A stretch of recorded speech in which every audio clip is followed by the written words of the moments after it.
Y yo en esta mañana quiero ministrarles, después de luchar, ¿se acuerda que el ángel Jacob peleó con el ángel en Peniel? ¿Cuántos se acuerdan de eso? ¿Se acuerdan que ahí estuvo todo el día, toda la noche, toda la madrugada, peleando con el ángel, diciéndole: no te voy a soltar hasta que me bendigas? Y ese debe ser nuestro clamor, ese debe ser nuestro ruego. Señor, yo no me voy de tu presencia hasta que me bendigas.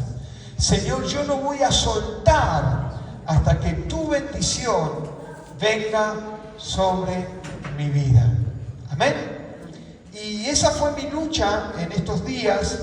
Comencé pidiéndole al Señor el día martes: háblame a mi corazón, Señor, yo necesito una palabra de orientación para tu pueblo. Señor, yo no quiero hablar lo que yo quiero hablar, sino que quiero hablar lo que tú quieres que yo hable.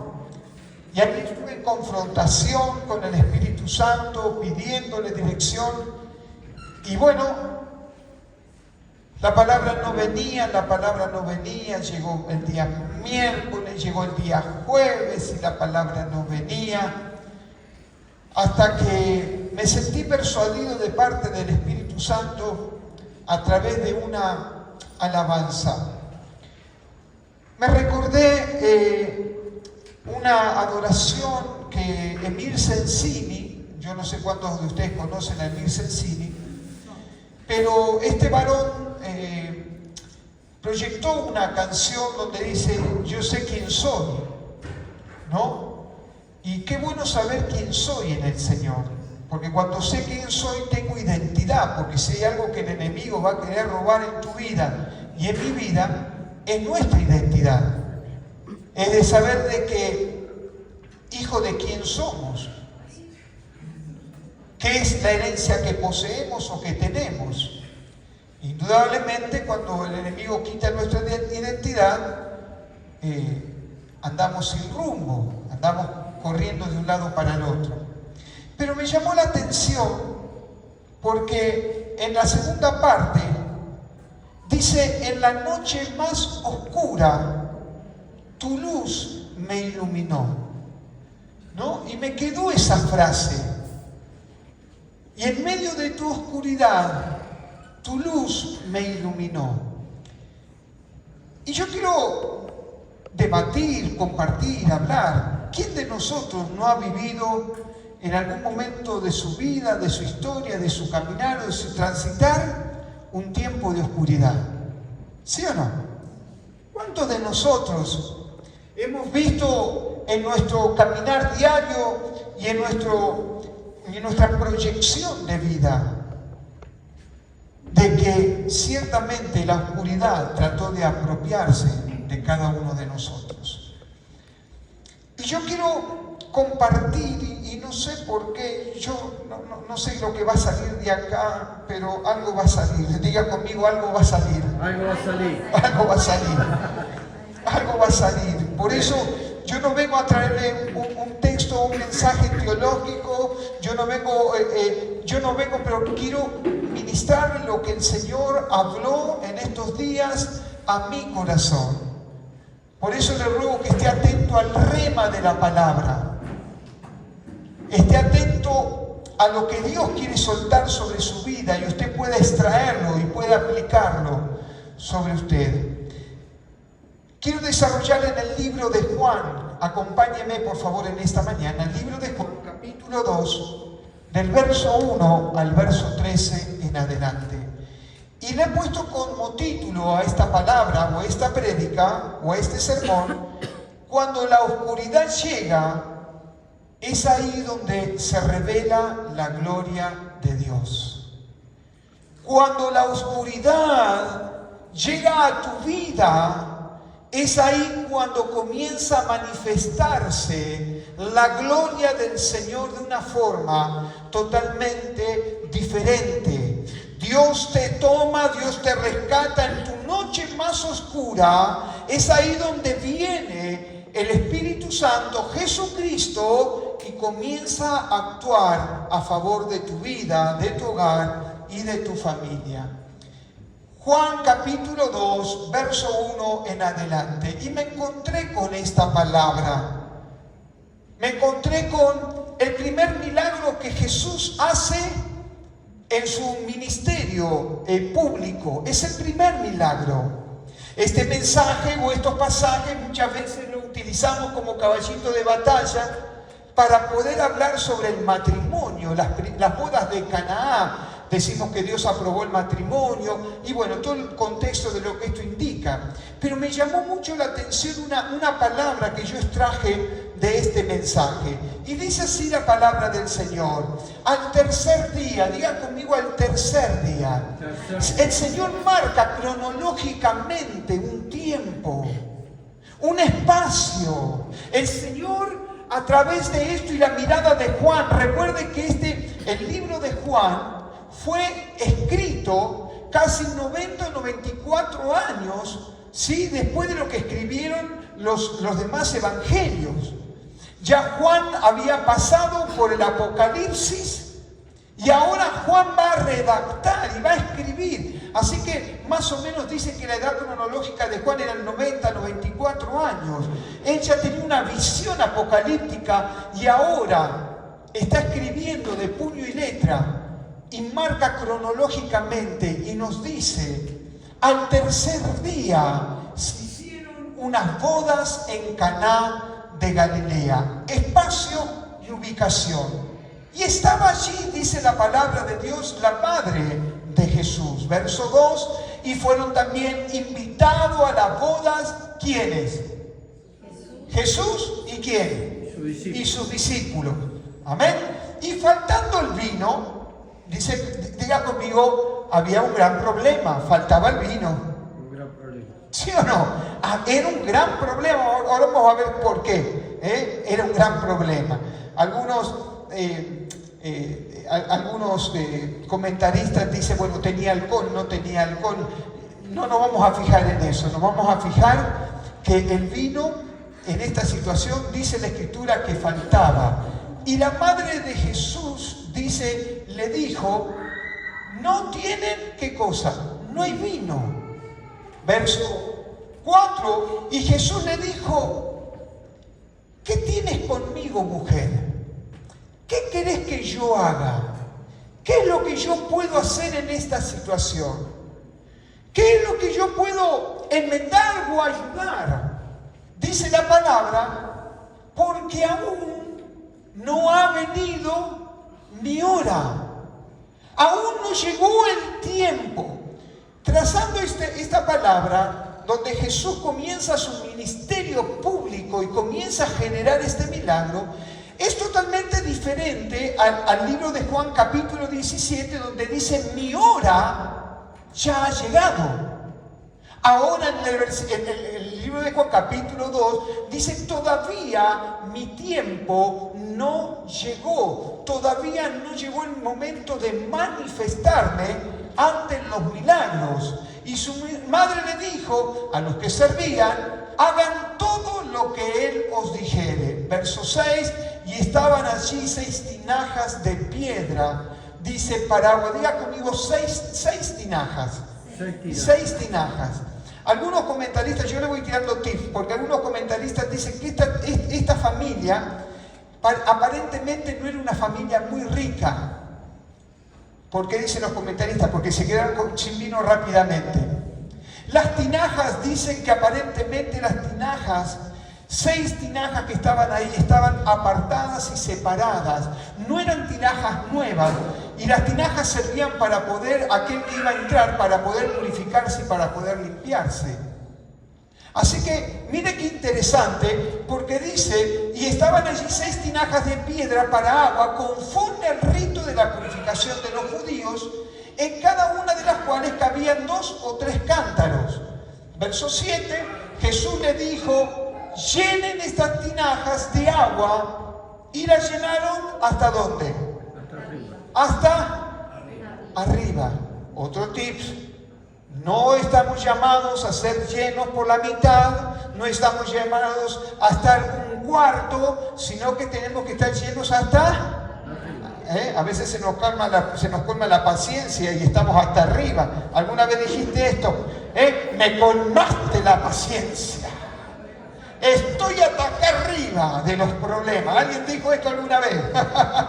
Bienvenido al club. ¿Sí o no? Pero tenemos que hacer que nuestra tinaja, el agua del río del Espíritu Santo, esté hasta arriba. No te conformes con vivir una vida al 25, al 50, al 75. Conformate en vivir una vida de plenitud en Cristo Jesús. ¿Cuántos dicen amén? Amén. Y dice, verso 8, entonces les dijo, sacad ahora y llévensela al encargado, el maestresala, y dice que se lo llevaron. Verso 9, cuando el maestresala probó el agua hecha vino, sin saber él de dónde era, aunque lo sabían los sirvientes que habían sacado el agua, ¿llamó a quién? ¿Llamó a quién?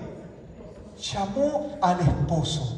¿Cuántos van entendiendo? Yo veo que el Espíritu Santo ya está hablando a algunos de ustedes. Este mensaje, me parece que ni voy a explayarlo, pero yo creo que ustedes ya algunos están entendiendo lo que el Espíritu Santo de Dios quiere hablarlo.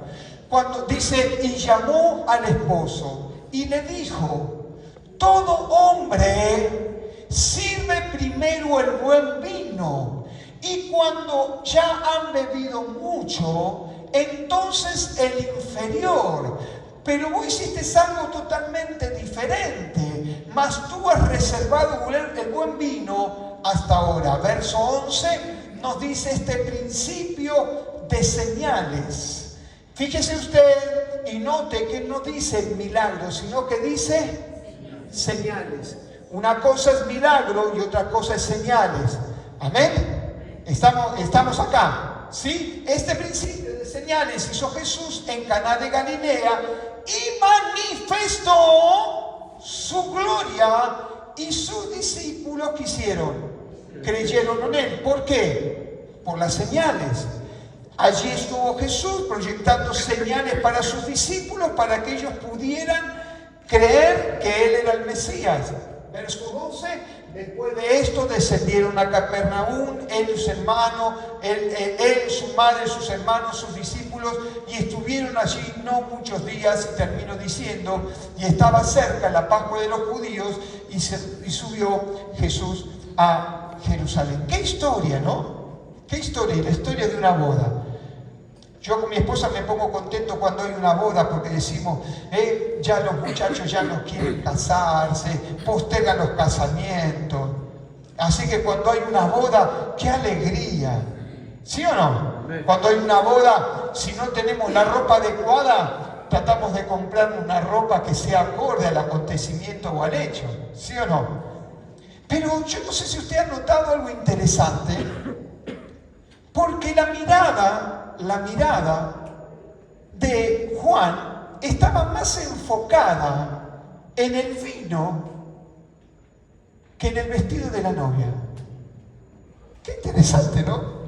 Viste que cuando vos vas a una boda, el novio está paradito ahí, la madrina está paradita ahí, le haces una carita, lo mirás, pero nada más. ¿Sí o no? ¿Sí o no? Sí. Está paradito ahí, Carlito está paradito ahí esperando a la novia. Pero cuando aparece la novia, ¿sí o no? Todo ¿qué hacemos? Giramos la cabeza y comenzamos a ver que la novia está entrando allí para acercarse a su futuro esposo. Este texto, y me llamó mucho la atención, no habla de la novia. Habla principalmente, y el enfoque que le pone la Escritura es que en esta boda había ¿qué cosa? Falta de vino. No había vino. ¿Qué problema? ¿Sí o no? ¿Qué problema? Juan comienza a mirar y dice, mirá, este principio que encontramos es que en este lugar no hay vino. ¿Qué problema? Las fiestas judías, los que saben, dicen que duraban de 2, 5 y aún 7 días. Medio gitanos, ¿no? De 2 a 5 días era la fiesta ahí que se hacían y se celebraban. 5 días de fiesta. Y en este hecho dice la palabra que ellos se quedaron sin vino. O sea, si usted me permite, vio que el pastor, a mí me gusta volar y me gusta meterme en la situación. Y yo me metí en la boda. No me invitaron, pero yo me mandé igual, ¿no? Y comienzo a entrar en la boda y comienzo a ver que comienzan unos a otros a decirse, se acabó el vino. No hay más vino. Y comenzaron a ver que las copas ya estaban vacías. Y comenzaron a ver que quizás las botellas o los recipientes donde había vino, ya no había vino. Y comienzo a ver que comienzan a correr de un lado para el otro, porque el hecho de que el vino estuviera en la boda era algo principal, era algo que realmente tenía que estar, no podía faltar. Así que veo corriendo el maestresala, pobre el maestresala que estaba ahí, desesperado corriendo. Y si ustedes me permiten, yo creo que hubo un caos. Un caos. Que no te falte la comida, ¿viste? Cuando vas a tener, yo no sé si a usted le pasó alguna vez, en una boda. Salís a comprar pizza, andá a llamar delivery, andá a moverte para acá, andá a comprar una docena de empanadas, andá a comprar sanguchito de miga, y comienzan y se chocan entre unos y otros. Y un caos se genera. Pero en medio de ese caos, de esa problemática, en medio de esa dificultad, aparece en escena Jesucristo. En medio de esa oscuridad que podemos decirle que para nosotros la historia la conocemos, pero imagínate estar en medio de esa situación. ¿Qué hacemos? Está cerrado el lugar donde venden vino. Ya no hay posibilidad. Por eso le puse como título que en medio de tu oscuridad, en medio de tu situación difícil, en medio de mi situación difícil, en medio de nuestras corridas, es ahí donde comienza a manifestarse la gloria del Señor. Y la Biblia tiene infinidad de casos en los cuales han pasado días de oscuridad, donde han pasado tiempos de problemas, de dificultades, pero siempre Dios estuvo a favor de su pueblo. El primer ejemplo que yo quiero tomar en esta mañana es el ejemplo de, a mí me gusta, si ustedes tienen para sacarle foto, dice que la obra de Jesús se manifiesta cuando se terminan los recursos del hombre. ¿Sí o no? ¿Sí o no? ¿Viste que le decimos que cuando el médico ya no tiene más respuesta, Jesús tiene la respuesta? Cuando el economista no tiene más respuesta, Jesús tiene la respuesta. ¿Sí o no? Cuando se terminan, hermanos, la obra de Jesús se manifiesta cuando se terminan los recursos del hombre. Decirle que tenés a tu lado esta palabra. Vamos, ponele onda, ¿vale? La obra de Jesús se manifiesta cuando se terminan los recursos del hombre. ¿Amén? ¿Cuántos lo creen? Denle un fuerte aplauso al Señor si usted lo cree. Gloria a Dios. Entonces, Gedeón, si no mal recuerdo, ¿sí? Allí en el libro de Jueces, capítulo 6, verso 1 al 5, ¿cuántos se recuerdan la historia de Gedeón? Si me pones ahí, mira lo que dice la palabra del Señor. Israel, el pueblo escogido de parte de Dios, vivió un tiempo de oscuridad, porque dice la palabra de Dios que los hijos de Israel, ¿qué cosa? Hicieron lo malo. Dice, ante los ojos de Jehová, y el Señor los tuvo que entregar en manos de los madianitas por 7 años. Verso 2 nos dice, y la mano de Madián, escuchá, prevaleció, estuvo sobre el pueblo de Dios, sobre Israel. Dice, y los hijos de Israel por causa de los madianitas se hicieron, escuche bien por favor, el pueblo de Dios, el pueblo de Israel, salimos del libro de Jueces, salimos del libro de Josué y entramos al libro de Jueces. Salimos de un tiempo de victoria, donde Dios le entrega a Jericó, donde Dios le muestra una lección en Jai. Pero ahora dice la palabra de parte de Dios que no hubo un legado de parte de Josué. Porque una cosa es herencia y otra cosa es legado. ¿Sí? Y Josué no deja legado. Interesante. Porque ese texto que nosotros muchas veces tocamos y decimos, yo y mi casa serviremos al Señor, dijo, yo no sé qué van a hacer ustedes, pero yo y mi casa, el núcleo familiar, no dejó legado.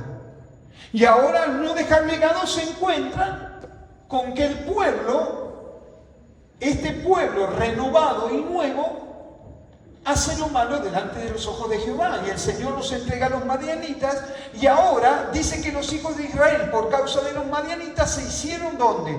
Cuevas en los montes, cavernas y en lugares fortificados. Se comenzó la intimidación, se comenzaron a meter en cuevas.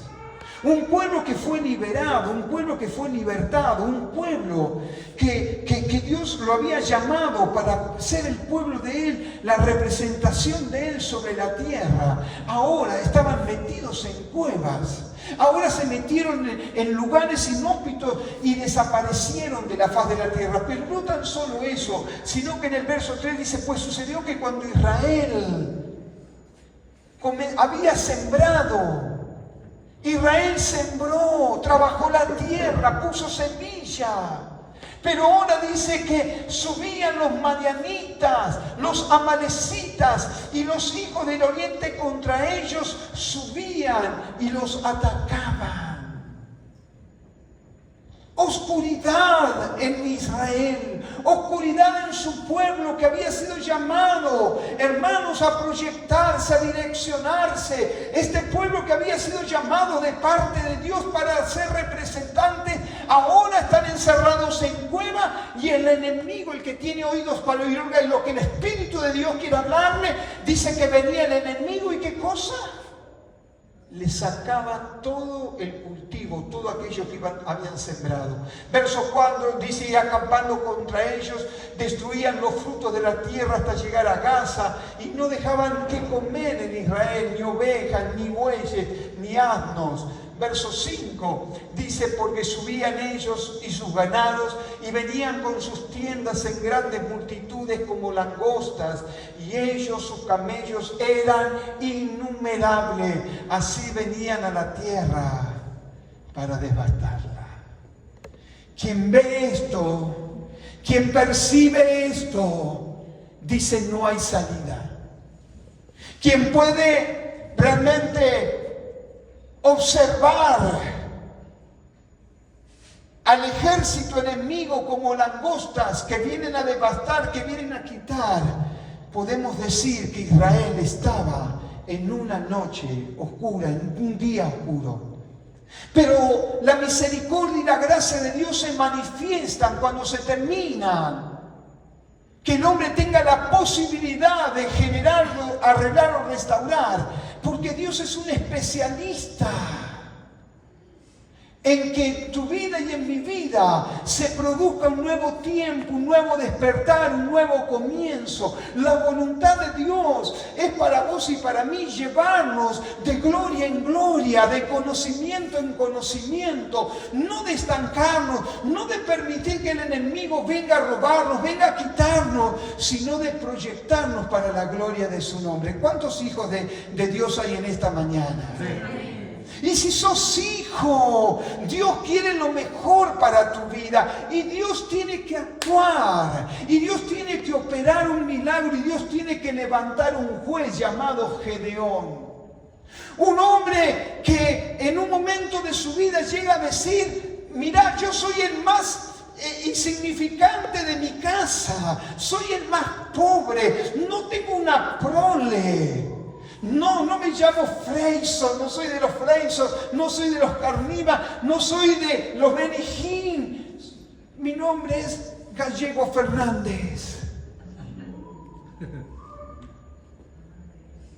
Era el más pequeño, el más insignificante. Sin embargo, Dios llama a Gedeón para una de las epopeyas más extraordinarias. Una de las epopeyas más grandes que un ejército pequeño, porque aún con tan solo 300 hombres y con antorchas vencieron a los amalecitas y a los ¿cómo es? A los madianitas. Cuando se termina la mano del hombre, comienza un nuevo amanecer, un nuevo despertar, un nuevo tiempo en el cual el Señor nos quiere impulsar. El segundo caso que me gustó colocarlo es Elías. ¿Se acuerdan en el Monte Carmelo? ¿Cuántos se acuerdan de Elías en el Monte Carmelo? Allí nos va a poner y nos dice en Primera de Reyes capítulo 18, verso 21, es muy elocuaz la palabra de parte del Señor de lo que nos dice. Dice, y acercándose Elías a todo el pueblo, se acuerda que el pueblo estaba dividido, no sabía a quién servir. Cualquier comparación con la actualidad, dijo el venezolano, es pura coincidencia, no tiene nada que ver, ¿no? Eso para que no queden abrochados. Pero realmente, hermano, estamos viviendo un tiempo que no sabemos, hay pueblo que no sabe a quién servir. Si sirvo a los Baales o sigo al Dios verdadero. Usted sabe que la palabra Baal es Señor. Baal, Señor. Y Baal era un señor de la cosecha. Baal era un señor de la riqueza. Baal era un señor de la, entre comillas, de la prosperidad. Y el pueblo, y este mensaje, no está dado para el pueblo que no conoce a Dios, sino que este mensaje es para el pueblo de Israel. Porque el corazón del pueblo, ¿cómo estaba? Dividido. Dice en el verso 21, y acercándose Elías a todo el pueblo dijo, ¿hasta cuándo van a claudicar? ¿Hasta cuándo? Yo creo que más que Elías parece Pablo en una de sus cartas, ¿no? ¿Hasta cuándo claudicaréis? Dice ustedes entre dos pensamientos. Fíjese, hermanos, dice pensamiento. Su pensamiento gobierna su vida. Interesante. Cuando mis pensamientos están en Dios, cuando mi vida está llena en Dios, cuando estoy inundado de parte de Dios, todos mis pensamientos son de Él. Yo poseo lo que la Escritura dice en la mente de Cristo y me gobierna mis pensamientos, ¿sí o no?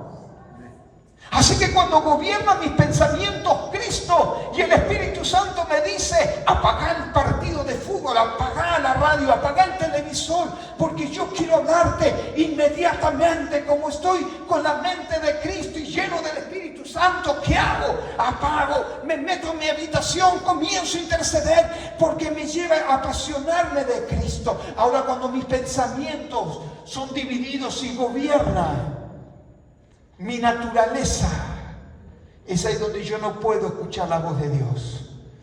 Dice entonces, claudicaréis vosotros entre dos pensamientos.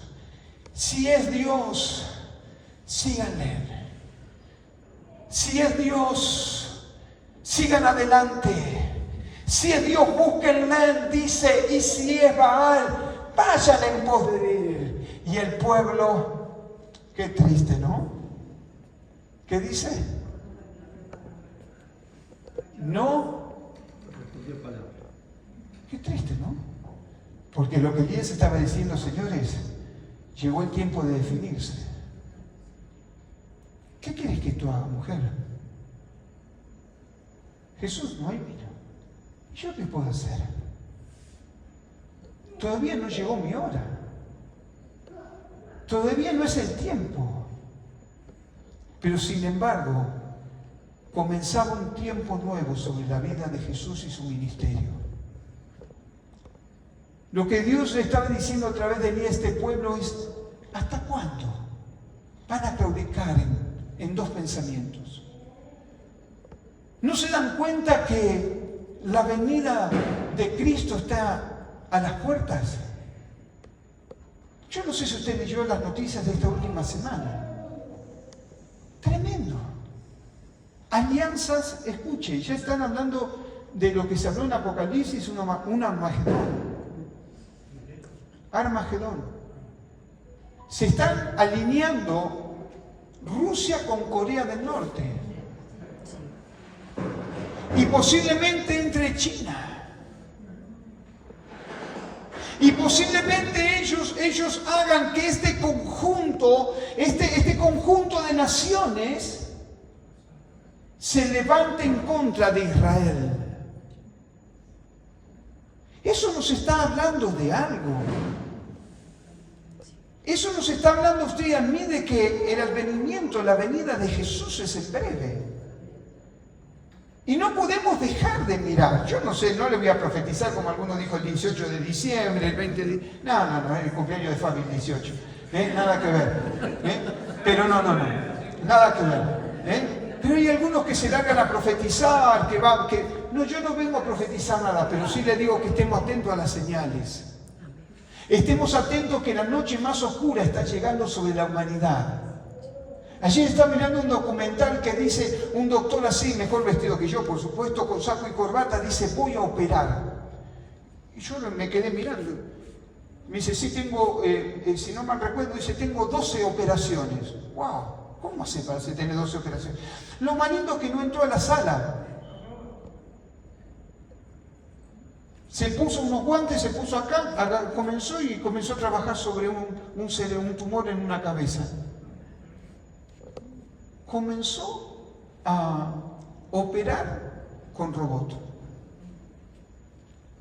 La ciencia iba a aumentar, lo dijo en los tiempos de Isaías. Y Dios nos dice en esta mañana, ¿hasta cuándo vamos a claudicar? ¿Hasta cuándo vamos a tener los pensamientos? O vas a seguir al Dios verdadero o vas a seguir a Baal. Primera de Reyes, capítulo 18, 39, no lo veo bien. Del 30 al 37. Mira lo que dice la palabra de parte del Señor. Entonces dijo Elías a todo el pueblo, acérquense de mí. Y todo el pueblo se le acercó y arregló el altar. Dios te dice en esta mañana, arregla tu altar. Arregla tu altar. Tu altar es el lugar de adoración. Tu altar no es un lugar de show. Tu altar es un lugar de adoración. Si vos perdés tu altar, no vas a poder adorar a Dios. Por eso, hermanos, tenemos que tener en cuenta que cuando venimos a la iglesia, no venimos para que ellos canten, venimos para que nosotros le adoremos al Rey de Reyes y Señor de Señores. Que mi adoración no está enfocada en lo que ellos me puedan animar o desanimar. Yo vengo a adorar al Rey de Reyes y Señor de Señores, porque Él es el único digno de adoración. Porque yo tengo necesidad de adorarle. Porque yo tengo necesidad de exaltar su nombre. Porque yo tengo necesidad. Porque cuando yo le adoro, Él se manifiesta sobre mi vida. Cuando yo le adoro, comienzo a olvidarme de los problemas. Y Él me dice, yo tomo tus problemas. Vos solamente adorame. Exalta mi nombre, glorifica mi nombre. Y cuando yo comienzo a adorar, mi pensamiento es el pensamiento de Él. Mi corazón se liga al corazón de Él. Puedo recostar mi cabeza como Juan lo hizo, escuchar el sonido de su corazón. Avanzo. Acérquense a mí. Todo el pueblo se le acercó y él arregló el altar de Jehová que estaba arruinado. Y tomando Elías 12 piedras, conforme al número de la tribu de los hijos de Jacob, el cual habían sido dada palabra de Jehová diciendo, Israel será tu nombre. Edificó con las piedras un altar. Edificar con tus piedras un altar.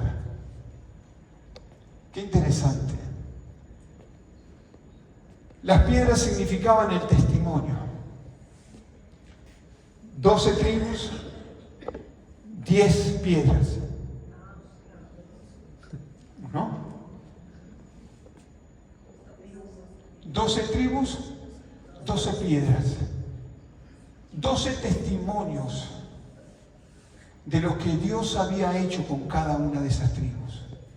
Comúnmente en el Antiguo Testamento se dejaban lugares, se colocaban piedras o monumentos para saber que esa tribu no había pasado desapercibida, sino que había caminado por la tierra.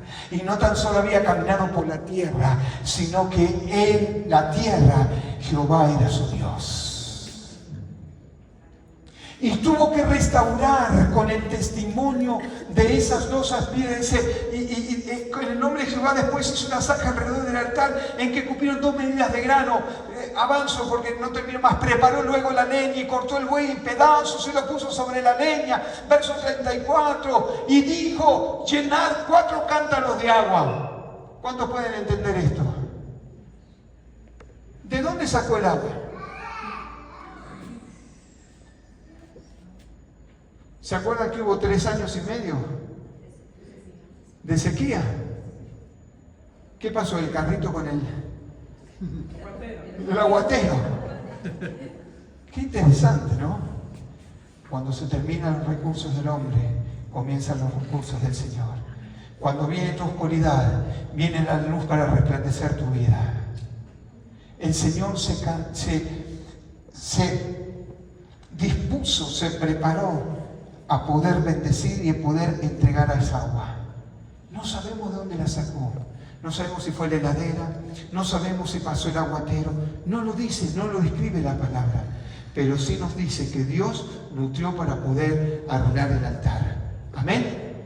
Decirle al que tenés a tu lado, de lo que Dios te da, nada te va a faltar. Él te provee todo lo suficiente y necesario.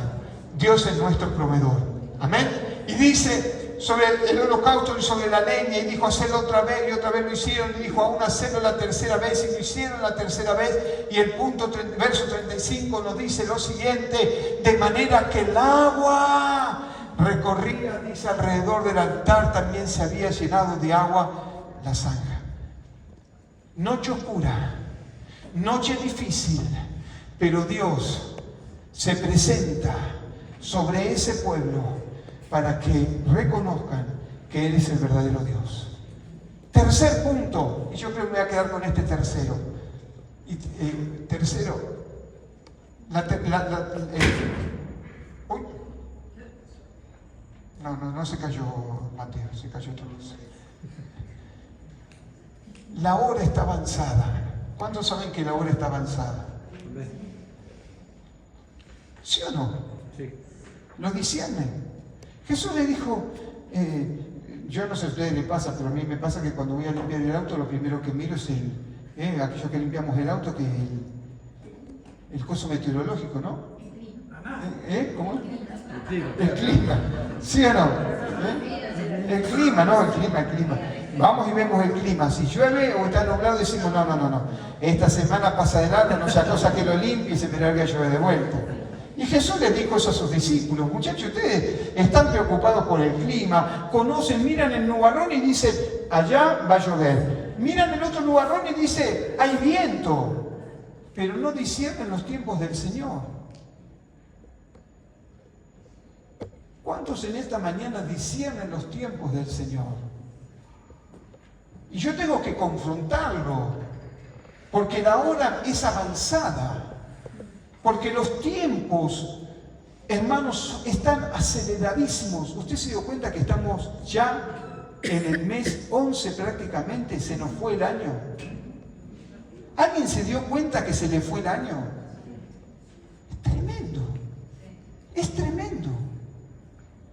Parece que hubiese sido la semana pasada que festejamos la Navidad del 2024. Y ahora usted va al comercio y ya está lleno de turrones, pan dulce, ya está. Y usted los mira y dice, ya pasó. Ya estamos, los negocios empiezan con las guirnaldas, con los cositos de Navidad. Se nos fue un año, los tiempos están acelerados, la hora es avanzada. Marcos capítulo 6, verso 35 al 47. Miren lo que nos dice la palabra del Señor allí en el libro de Marcos.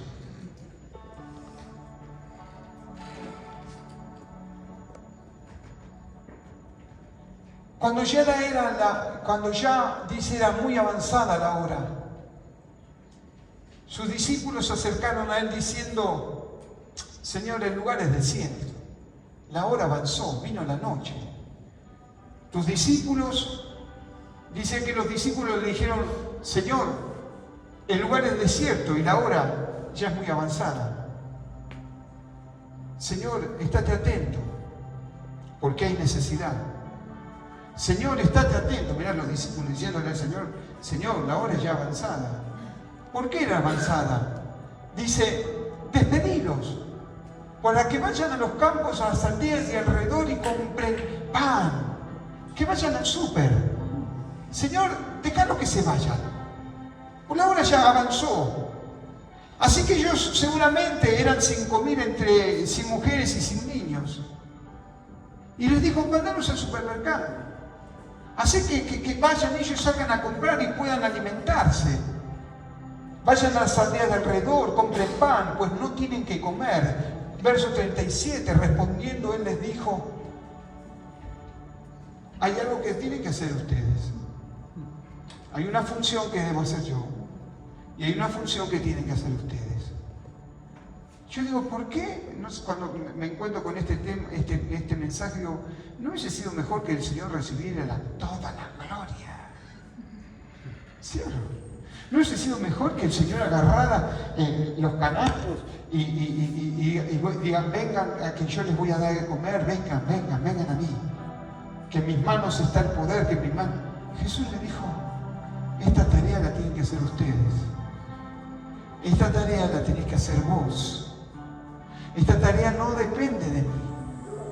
Yo te voy a dar una unción, yo te voy a dar una autoridad, yo te voy a dar poder, pero vas a tener lo que hacer vos. Porque dice que después de haber dado gracias, dice que ese pan que estaba en la canasta se multiplica en la mano de los discípulos.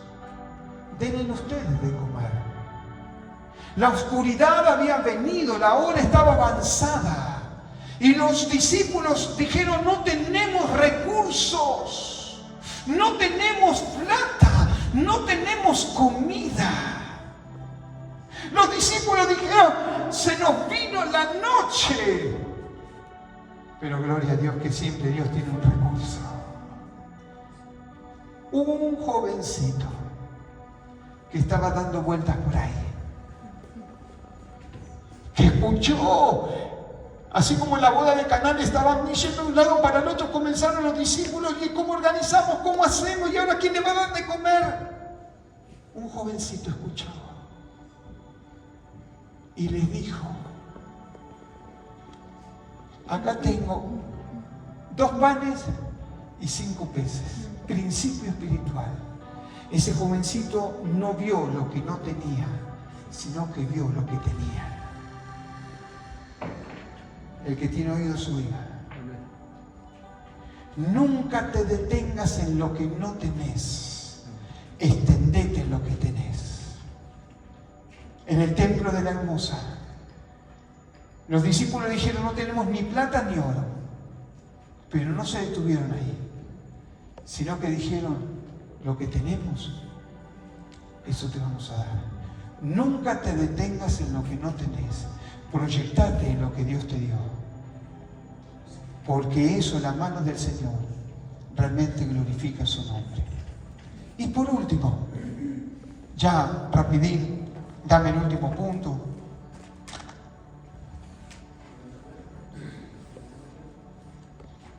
No, el último. ¿Usted se cree que yo manejé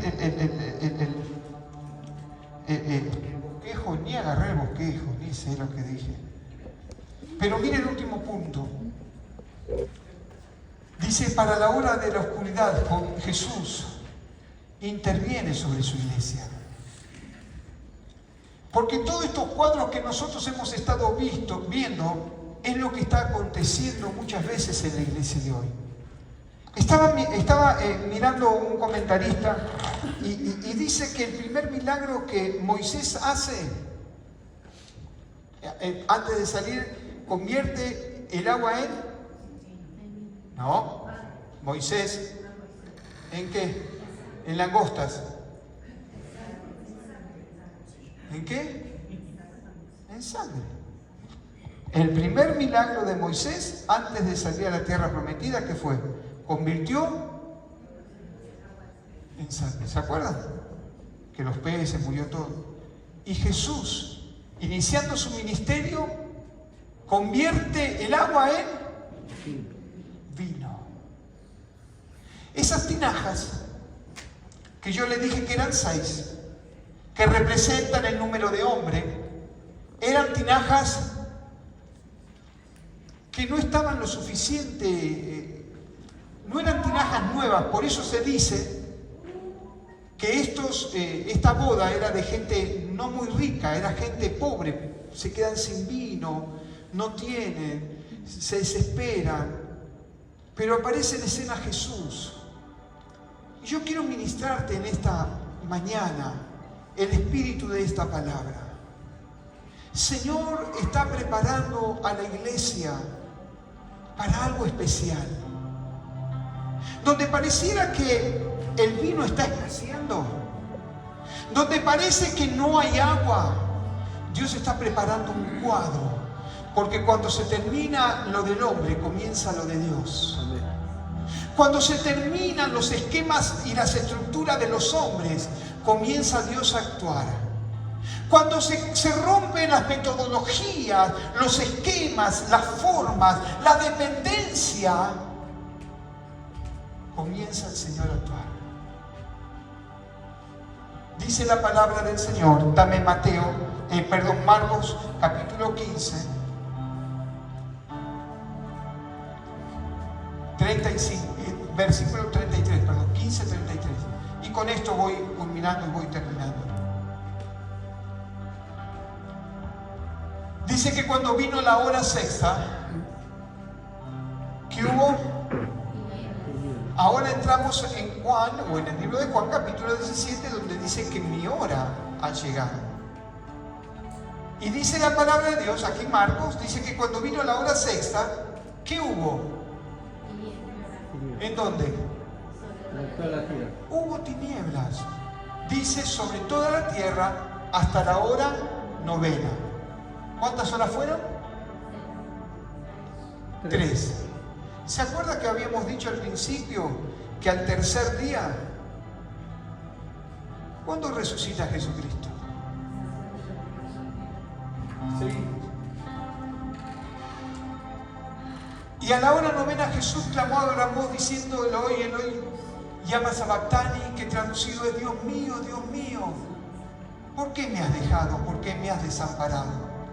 Y algunos de los que estaban allí decían al oírlo: mirá, llama a Elías. Y corrió uno y empapando una esponja en vinagre y poniéndolo en una caña le dio a beber, diciendo: dejad, veamos si viene Elías a bajarle. Mas Jesús, dice, dando una gran voz, dice que expiró. Entonces, hay otra versión que dice que el Señor dijo: consumado es. Se terminó, se cerró. Pero cuando eso sucedió, dice, entonces el velo del templo se rasgó en 2. De arriba,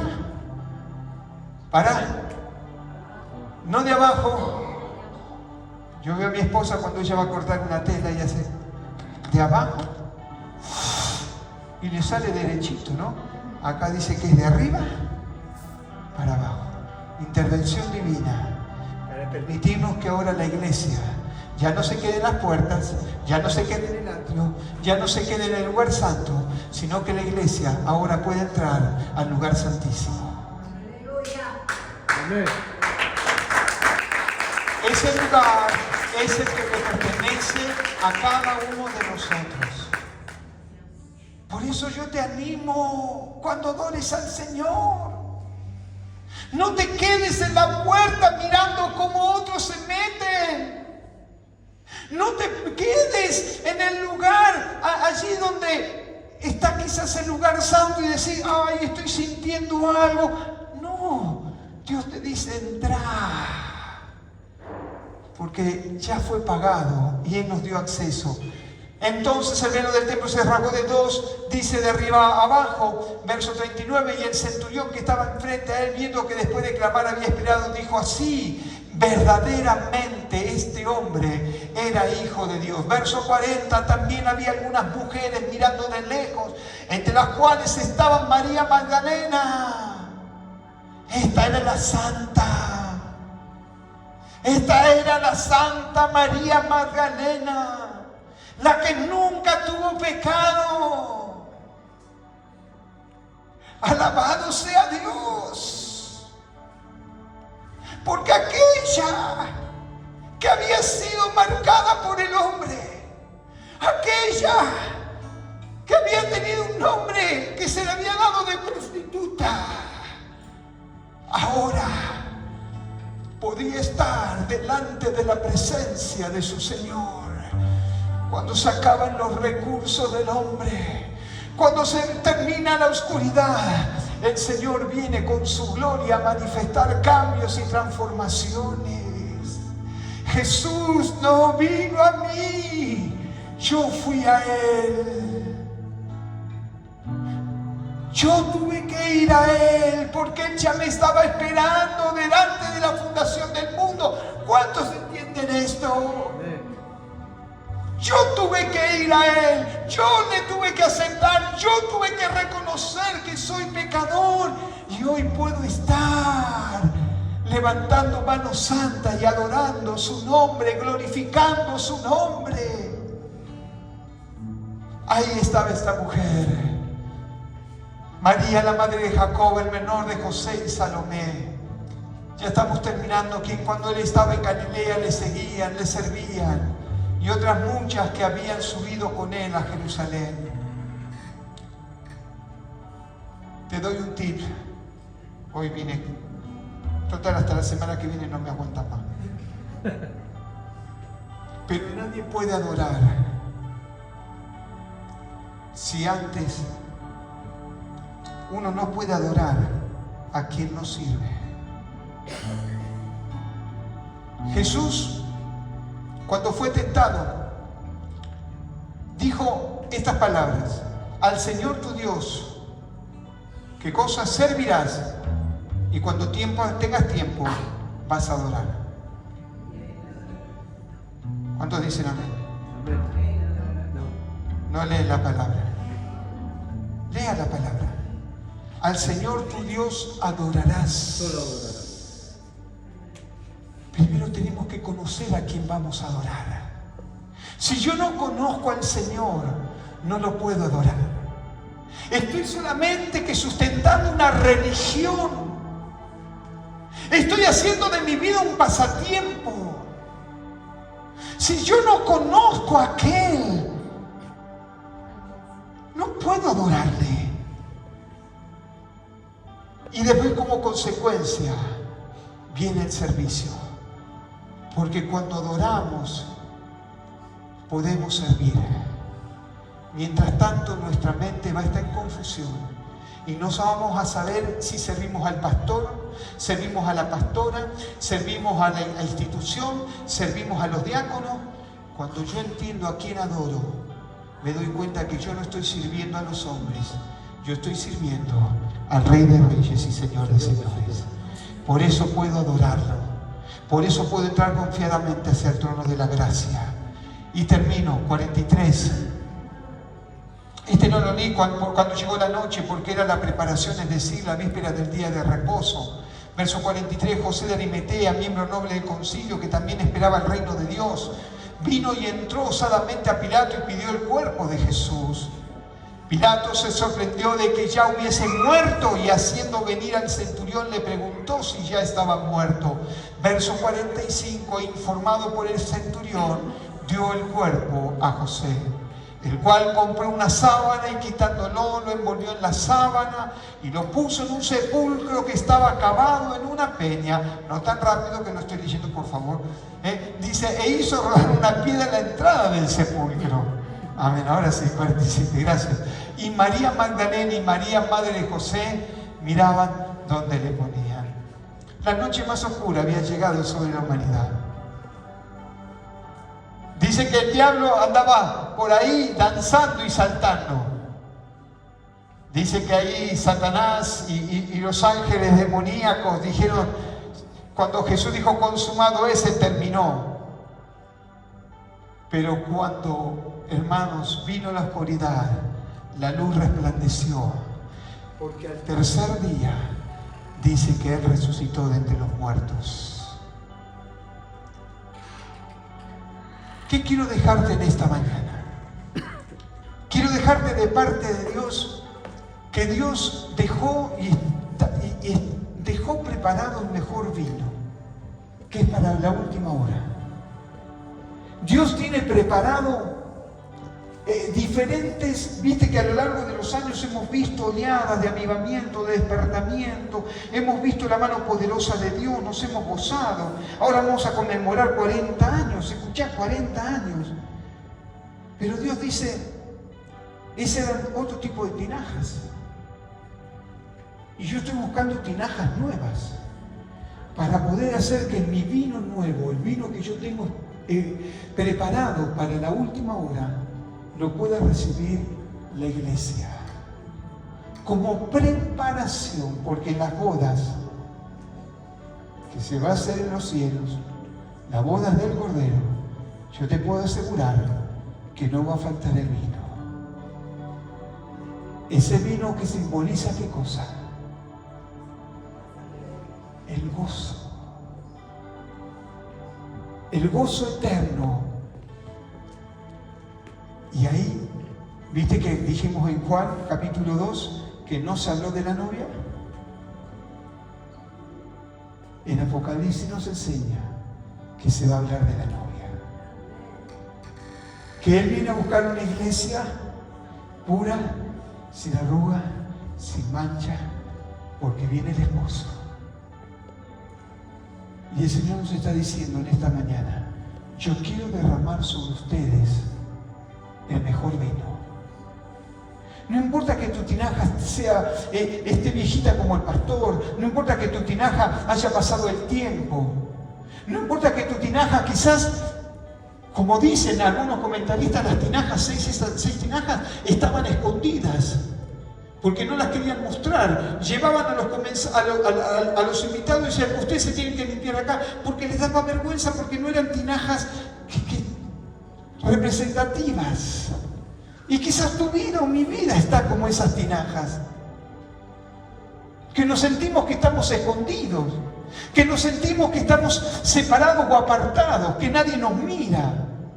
A veces pensamos que ni Dios mismo nos mira, que estamos recluidos, que nunca vamos a salir de esa situación, pero que Dios en esta mañana quiere derramar sobre tu vida, sobre tu hogar y sobre tu familia el vino que está preparado, el cual cuando el maestresala se lo llevó al esposo, dijo, che, qué buen vino, qué buen vino, es aún mejor del que teníamos sirviendo en la primera hora. Yo profetizo sobre tu vida que lo que viene de parte de Dios es mucho mejor de lo que ha pasado sobre tu vida. La gloria postrera será mayor que la primera. Si tuviste gloria en tu vida pasada, Dios te dice, viene una gloria más grande. Si vos tuviste la oportunidad de beber ese vino, de lo disfrutaste, tuviste gozo, regocijo y alegría, el Señor te dice en esta mañana, yo deposito sobre tu vida un vino nuevo, el vino que está preparado para la última hora. Cuando yo recibí esta palabra, y yo ruego al Espíritu Santo que les hable más de lo que yo pude hablarle, yo le dije, Señor, yo quiero, Señor, ese vino. Señor, yo quiero beber de ese vino. Quiero beber de eso que tenés preparado para tu iglesia en este último tiempo. Yo quiero, Señor, vivir una vida cristiana diferente. Quiero reflejar tu vida. Quiero que mi vida refleje tu vida.